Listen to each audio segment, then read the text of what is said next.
سڵاتان لەبێت و ئەم کاتتان باش بینەرانی خۆشەویستی تەلەڤیزیۆنی کۆمەڵە بە یارمەتی هاوڕێیانی هاوکارم لەگەڵتانم بۆ پێشکەشکردنی گەشتی هەواڵەکانی سەر لە بەیانی ڕۆژی چوارشەممە سەرەتا سەردەڕێی گرنگترین هەواڵەکان.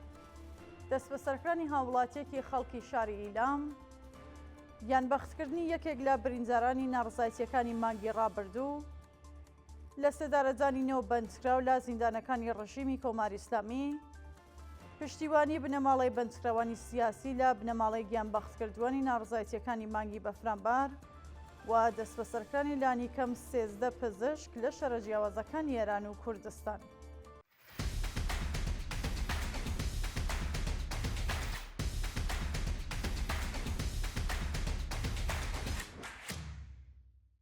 دەست بە سەرکردنی هاوڵاتیەکی خەڵکی شاری ئیلام ڕۆژی سێشەممە هەفتی ڕێبەندانی 1404 هەتاوی لە ئەنجامی هێرشی هێزەمنیەکان بۆ سەرماڵی دوو هاوڵاتی خەڵکی شاری ئیلام کەسێک دەست بەسەر و هێشتا چارەنووسی دیار نییە. بەپێی راپۆرتی گەیشتوو هێزەکانی ئیتلاعاتی سوپای پاسداران بۆ پەڕی تودوتیژەوە هێرشیان کردووەتە سەرماڵیە و شارۆمەندانە بەناوەکانی ساسان و ئێحسان پاکڕەوان لا گەڕەکی هانیوانی ئیلام و هۆڵیان داوە دەست بەسەریان بکەن، بەڵام بەهۆی تێکەڵچوونی نێوان هێزەمنیەکان و خەڵکی ئەو گەڕەکە ئێحسان پاکڕەوان ڕزگار کراوە. جێگەی ئاماژەیە ساسان پاکڕەوان پاش دەست بەسەرکردنی ڕەوانەی گرتوخانەکانی ناوەندەمنیەکان کراوە و دۆخی تەندروستی لە ناجێگیریدایە. بانکێشتی چالاکێکی سنفی خەڵکی شاری کرماشان لە ڕۆژانی ڕابردوودا ڕەزا بەیاد چالاکی سنفی خەڵکی شاری کرماشان لەلایەن ناوەندامیەکانی ڕژیمەوە بانکێش کراوە. بەپێی هەواڵی گەیشتوو ئەو چالاکوانە سەرڕای بانکێشتی بۆ ناوەندامیەکان هێزەکانی ئیدارەی ئیتلاعات هێرشیان کردووەتە سەر ماڵەکەی و تەنانەت دەستیان بەسەر کۆمەڵێک لە کەلوپەلیەکانی داگرتووە. جێگەی ئاماژەیە کەساکاتی داڕشنی ئەم هەواڵە سەبارەت بە هۆکاری بانکێشت یان ئەو تۆمەتانەی خراوەتە پاڵ دۆسیەکەی زانیاریەک بەدەستمان نەگەیشتووە. گیانبەختکردنی یەکێک لە بریندارانی ناڕزایەتیەکانی مانگی ڕابردوو بەپێی دوایین راپۆرتەکان حسێن ئێکرامی لە بریندارانی ناڕزایەتیەکانی مانگی بەفرانبار بەهۆی سەختی برینەکانیەوە گیانی بەخت کردووە. سەرچاوە ئاگادارەکان ئاماژە بەوە دەکەن ناوبراو ڕۆژی پێنجشەممە 18 بەفرانباری ئەمساڵ هاوکات لەگەڵ دەستپێکردنی مانگرتنی گشتی لە کوردستان و ئێران و هەروەها بەرفراوانتربوونی ناڕزایەتیەکان لە ئێران بە چەخەی هێزە سەرکوزگەرەکانی ڕژیمی کۆماری ئیسلامی لە شاری ساری بریندار کرا. جێگەی ئاماژەیە سەرچاوەکانی هەواڵ جەخت لەسەرەوە دەکەنەوەکە ئەو هاوڵاتیە بەهۆی گوشارەکانی هێزامنیەکان و مەترسی دەست بەسەرکرانی سەردانی نەخۆشخانەی نەکردووە و بۆ هۆیەوە گیانی بەخت کردووە.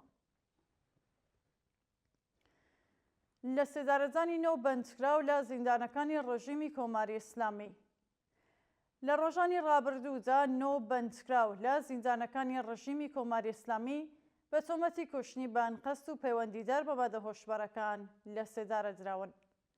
بەپێی راپۆرتی ڕێکخراوەکانی مافی مرۆڤ 6 زیندانی بەناوەکانی مەهدی بەلالی، عەباس کەرەمی، قوبات فەتحی، مشتەبا عەزیزی، خۆداکەرەم مورادی و ڕەجەب عەلی نورزاد بە تۆمەتی کوشتنی بانقەست لە زیندانەکانی ئەهواز، بۆرازجان، ئیلام، خاف، بیرجەند و ڕەشت ئیعدام کراون.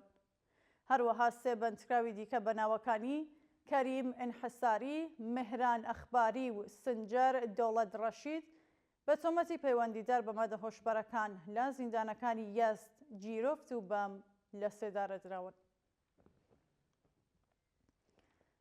پشتیوانی بنەماڵەی بەندکراوانی سیاسی لە بنەماڵەی گیانبەختکردووانی ناڕزایەتیەکانی مانگی بەفرانبار ڕۆژی ڕابردوو بنەماڵەی کۆمەڵێک لە بەندکراوانی سیاسی با بەڕێوەبردنی چەندین کۆبوونەوە لە شەرە جیاوازەکانی ئێران پشتیوانی خۆیان لە بنەماڵەی گیانبەختکردووانی ناڕزایەتیەکانی مانگی بەفرانبار دەربڕی. بەپێی ئەو وێنانەی بەدەستمان گەیشتوون بنەماڵەی بەندکراوانی سیاسی با وتنەوەی دروشم دژ بە دەسەڵاتی جەنایەتکاری کۆماری ئیسلامی با بەرزکردنەوەی وێنەی گیانبەختکردووانی ناڕزایەتیەکانی مانگی بەفرانبار و هەروەها بڵاوکردنەوەی تراکت، خۆزیاری سزادانی تاوانبارانی دژ بە خەڵک، هەڵوەشانەوەی ڕژیم و هەروەها ئازادی دەستبەجێ هەموو بەندکراوانی سیاسی بوون. لە درێژەی کۆبوونەوەکەدا بنەماڵەکان جەختیان لەسەر ئەوە کردەوەکە تا کاتی وەدیهاتنی داخوازیەکانیان بەردەوام دەبن لە ناڕزایەتی و کۆبوونەوە و هیچ کات گوشارەکانی هێزانمیەکان کاریگەری لەسەر ئامانجەکانیاندا نانێت. دەستبەسەرەکانی لانیکەم 13 پزیشک لە شەڕە جیاوازەکانی ئێران و کوردستان. لە ڕۆژانی ڕابردوودا لانیکەم 13 پزیشک لە شەڕە جیاوازەکانی ئێران و کوردستان بەهۆی دەرمانکردنی برینی زیان لێکەوتووانی ناڕزایەتیەکانی مانگی بەفرامبار لەلایەن هێزەمنیەکانەوە دەست بەسەر کراون. راپۆرتەکان ئاماژە بەوە دەکەن کە ئەو 13 هاوڵاتیە بەناوەکانی شەمسی عەباس عەلیزادە، عەلی ڕەزا گوڵچینی، ئامنە سلێمانی، فەرهاد ناد عەلی، مۆهێبەت غەفووری، بابەک ڕەزابیان، ئەزغەر شاکری، فەریبا حسەینی، سابر دهقان، ئەحمەد خوسرەوی، محەممەد مورادی تەریق، ئێحسان ئەحمەدی و حسێن کەرەمی لەلایەن هێزەکانی ئیدارەی ئیسلاحاتی ڕژیمەوە دەست بەسەر و هێشتا چارەنووسیان نادیارە.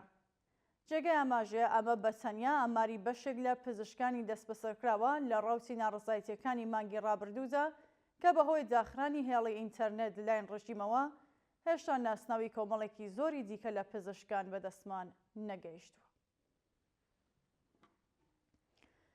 دووە هەواڵ مەترسی لە سێدارەزانی خوێندکارێکی خەڵکی شاری شیروان. بەپێی راپۆرتەکان ئەمین پورفەرهەنگ خوێندکاری داروسازی زانکۆی زانستە پزیشکیەکانی مەشهەد لەلایەن دەستگای قەزای ڕژیمەوە تۆمەتی موحارەبەی بەسەردا سەپێنراوە. سەرچاوە خۆجەیەکان ئاماژە بەوە دەکەن کە ناوبراو بەهۆی بەشداری لە ناڕزایەتیەکانی خەڵک دژ بە دەسەڵاتی گەندەڵی کۆماری ئیسلامی لە شاری شیروان لەلایەن هێزە سەرکوزگەرەکانی ڕژیمەوە دەست بەسەر و پاشان ڕەوانەیە گرتوخانەکانی ناوەندە ئەمنیەکان کراوە. جێگای ئاماژەیە ئەو هاوڵاتیە لە کاتی دەست بەسەرکرانی تاکو ئێستا لە مافی دەستڕاگەیشتن بە پارێزەر و پەیوەندی لەگەڵ بنەماڵەکەی بێبەشکراوە و سەرەڕای ئەمەش لەلایەن دەستگای قەزای ڕژیمەوە حوکمی سێدارەی بەسەردا سەپێنراوە. بینەرانی خۆشەویست هەواڵەکانتان پێشکەشکرا هەر شاد و ئاسوودە.